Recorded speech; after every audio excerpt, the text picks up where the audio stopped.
Hanggang sa may nakukuha po tayong mga object po sa ilalim, patuloy po ang isasagawa ng Philippine Coast Guard ng mga retrieval operations po. So hanggang sa maayos po ang panahon at meron pong tinutukoy at ibinibigay sa atin ng mga locations ang ating lead agency, ang Philippine Coast Guard po ay magpapatuloy sa pagsasagawa po ng mga diving operations po natin.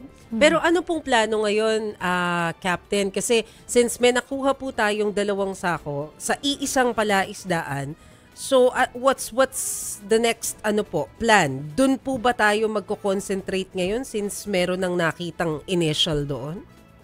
Yes, actually, ang search pattern naman po na ginawa natin ngayong araw is more of concentrated.